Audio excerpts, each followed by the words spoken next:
Hello everyone, welcome back to my YouTube channel. तो prelims का result आ गया है एंड मतलब वेबसाइट तो एकदम इतनी ख़राब हो रखी है, कुछ उस पर दिखाई नहीं देता। लास्ट टाइम भी जब मेरा पेपर का रिज़ल्ट आना था तो SBI PO के टाइम पे भी ऐसा ही हो रखा था कि रात के मतलब 11 बजे तक या फिर अगले दिन तक भी पूरा ख़राब थी वेबसाइट और काम नहीं कर रही थी।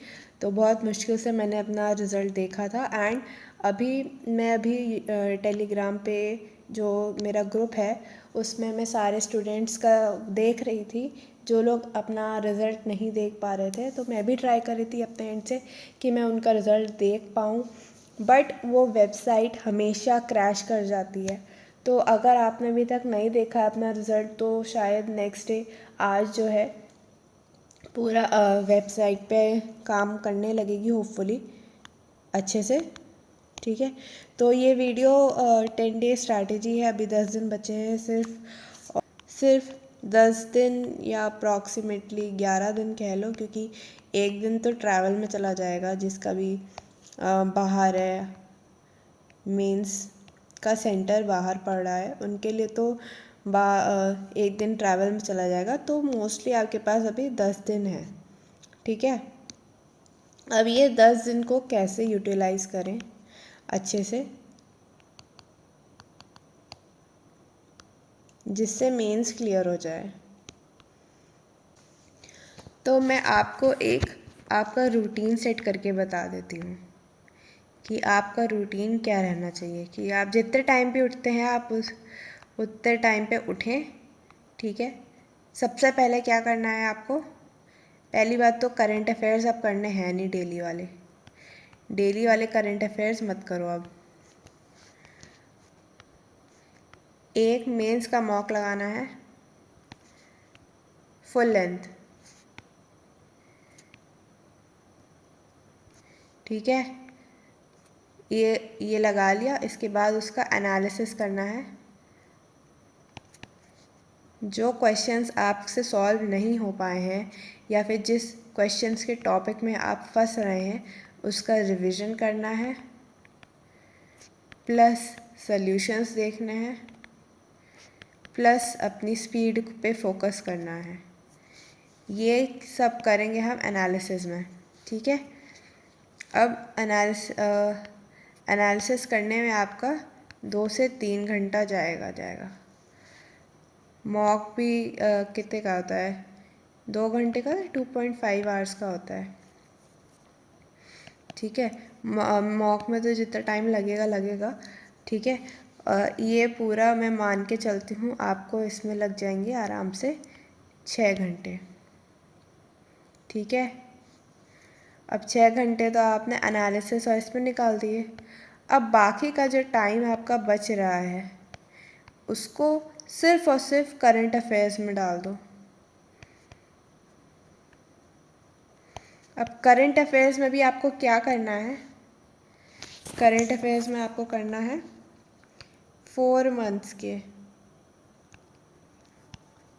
मतलब अभी अप्रैल है जैसे, तो पूरा मार्च, पूरा फेब, पूरा जनवरी एंड पूरा दिसंबर, ये 4 महीने के करंट अफेयर्स आपको एकदम रट्टे की तरह याद होना चाहिए। ठीक है, अब ये भी नहीं कि आपको सारे टॉपिक याद हो, वो तो किसी को नहीं याद होते हैं। तो मोस्टली आपके जो टॉपिक आपको मतलब आपके इंटरेस्ट के हैं, जैसे गवर्नमेंट स्कीम्स हो गई वो तो करनी ही करनी है, नेशनल न्यूज़ हो गया वो तो करना ही करना है, RBI रिलेटेड न्यूज़ या कोई बैंकिंग रिलेटेड न्यूज़ या मतलब इन और फाइनेंशियल न्यूज़, ये तो आपको करनी ही करनी है। ठीक है, आ जाते हैं हम लोग सोर्सेस पे। देखो, मैं ये वीडियो बहुत छोटा और बहुत प्रेसाइज रखूँगी जिससे ना आपका टाइम वेस्ट हो और ना आप किसी और दूसरी जगह पे अब आपको जाना पड़े। सारी चीज़ें आपको इधर ही पता चल जाए। ठीक है, तो मॉक टेस्ट आपको जो लगाना है एक फुल लेंथ वाला, या तो आप ऑलिव बोर्ड यूज़ कर सकते हैं ठीक है, या तो आप स्मार्ट कीड़ा यूज़ कर सकते हैं। अब गाइडली मत यूज़ करना, क्योंकि गाइडली के क्वेश्चंस थोड़े से आउट ऑफ द सिलेबस होते हैं, है ना। अब टेक्स्ट बुक का भी नाम मैंने सुना है कि अब उसका लेवल थोड़ा ठीक हो गया है, तो आप इसके भी क्वेश्चंस लगा सकते हैं। देखो थोड़ा सा टफ साइड पे जाओगे ना, फ़ायदे में रहोगे। अगर टफ वाली शिफ्ट आ भी गई तो आपको वो क्वेश्चंस आप कर लोगे। अगर इजी क्वेश्चंस ही देखोगे तो ज़्यादा इजी क्वेश्चंस करने जाओगे तो उतने मार्क्स आपके नीचे हो जाएंगे, ठीक है।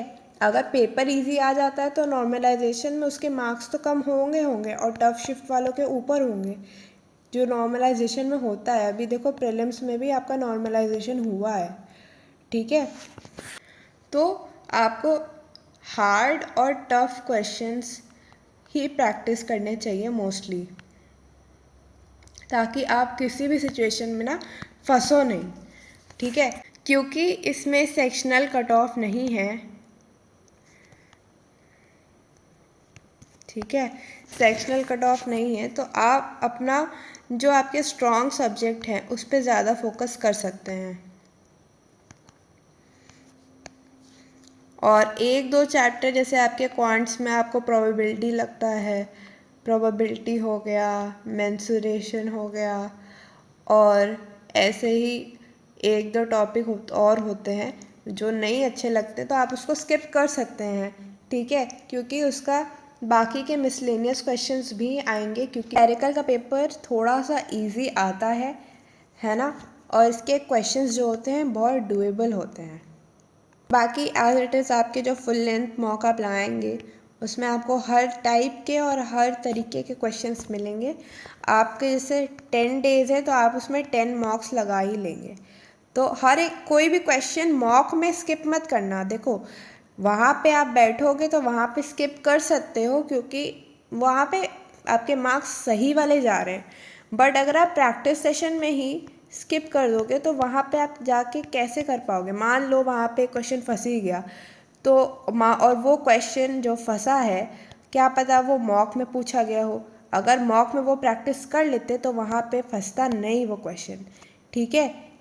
तो अब आ जाते हैं करंट अफेयर्स पे। सारे जो टीचर्स हैं जैसे कपिल काटपाल सर हो गए, आशीष गौतम सर हो गए, कुश सर हो गए, ये सारे लोग ना मैराथन सेशंस करवाएंगे मंथली वाले। तो इनके मैराथन सेशंस ना मतलब सारे देखने हैं, भूलना नहीं। या तो 2x स्पीड पे करके देख लो या फिर इनकी PDF से पढ़ लो, क्योंकि अगर देखो न्यूज़ तो सेम ही रहती है, अगर आप मल्टीपल सोर्सेज से न्यूज़ करते हैं तो आप एक ही न्यूज़ को इनके पर्सपेक्टिव से देखेंगे, फिर इनके, तो एक न्यूज़ 3 जगह से आपने सुन ली तो वो आपके दिमाग में बैठ जाएगी अच्छे से, ठीक है। उसके बाद क्या करना है, ये तो आपको ये भी रिवीजन के लिए है, ये हो गया वीडियो सोर्स हो गया, ठीक है। अब जो PDF सोर्स है आप उधर जाएंगे अनमास्टर की वेबसाइट पे, ठीक है। अगर आप इसमें से PDF डाउनलोड नहीं कर पा रहे हैं तो आप मुझे बताइएगा, मैं इसका एक स्मॉल डेमो वीडियो अपलोड कर दूंगी कि इसमें से आप सेक्शन वाइज फ़िल्टर लगा के प्लस डेट फ़िल्टर लगा के कैसे आप अपनी PDF डाउनलोड कर सकते हैं। इससे MCQ भी आप कर सकते हैं, जिसमें ये ऑप्शन भी अवेलेबल है फ़िल्टर वाला भी। तो एक स्पेसिफिक टॉपिक की आप MCQ प्लस PDF प्रैक्टिस कर सकते हैं इस वेबसाइट से। ये इसका पेड सब्सक्रिप्शन है तो ज़्यादा नहीं लगेगा, बट MCQ फ्री है। अगर आपको PDF चाहिए ना तो उसके लिए आपको थोड़ा सा पेमेंट करना पड़ेगा, बट वो आई गेस नॉमिनल प्राइस है, इतना तो आप अपना मॉक टेस्ट में भी दे देते हैं, तो कोई दिक्कत नहीं है इसको यूज़ करने में। ठीक है, MCQ प्रैक्टिस करने के लिए बहुत अच्छी वेबसाइट है। आपने वीडियो से एक बार रिवाइज कर लिया, फिर आपने PDF से देख लिया, फिर उसको टेस्ट करने के लिए MCQ लगा लिए। मॉक से आपका QRE हो जाएगा अच्छे से, और वीडियो से प्लस MCQ से आपका करंट अफेयर्स हो जाएगा अच्छे से। ठीक है, तो ये भी हो गया, ये भी हो गया।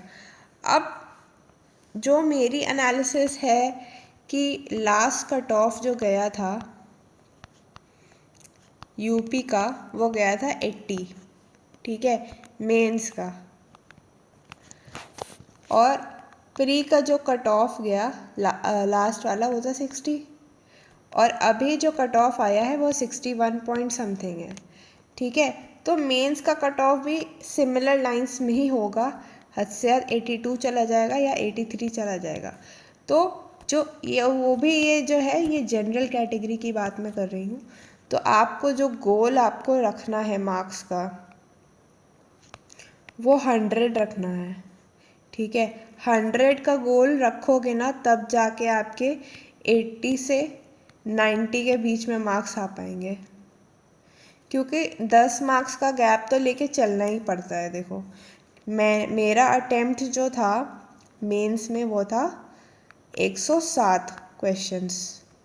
ठीक है, और मैंने ना पता नहीं मैंने गलतियाँ इतनी करी थी या फिर मेरे नॉर्मलाइजेशन में मार्क्स कम हो गए थे, मेरे आए 77.25 मार्क्स। ठीक है, कट ऑफ वॉज 80। अब मेंस में मैं क्यों इतना कह रही हूँ कि आप बस इतना लेके चलिए, क्योंकि इसकी में रिज़र्व लिस्ट आती है। ठीक है, वेटिंग लिस्ट आती है। जैसा मेरा सिलेक्शन हुआ वेटिंग लिस्ट में वैसा आपका भी हो सकता है, अगर आपके कट ऑफ से 2 से 3 मार्क्स कम तक है। ठीक है, तो इसमें घबराने की कोई बात नहीं है, आपने प्री को क्वालिफाई कर ही लिया है। मेंस में अगर आपके थोड़े भी ऊपर नीचे मार्क्स आते हैं कट ऑफ के तो आपका वेटिंग लिस्ट में सिलेक्शन पक्का है। ठीक है, तो all the very best for your mains. अच्छे से तैयारी करिए। कोई भी प्रॉब्लम हो आप मेरे टेलीग्राम चैनल पे मुझे मैसेज कर सकते हैं या फिर इसी वीडियो में आप कमेंट कर सकते हैं। ठीक है, मैं जल्दी से जल्दी आंसर करूँगी आपके क्वेश्चंस को। ठीक है, कोई भी दिक्कत होती है तो, और अगर इस वेबसाइट में अगर आपको कोई प्रॉब्लम है तो उसके लिए भी आप मुझे टेलीग्राम पे या कहीं पे भी मैसेज करके बता सकते हैं कि ऐसी कोई दिक्कत आ रही है। ठीक है, तो बाकी आपका प्रीलिम्स में प्री का रिज़ल्ट कैसा गया आप उसको भी कमेंट से बता सकते हैं। Okay, so all the very best and have a nice day. Bye.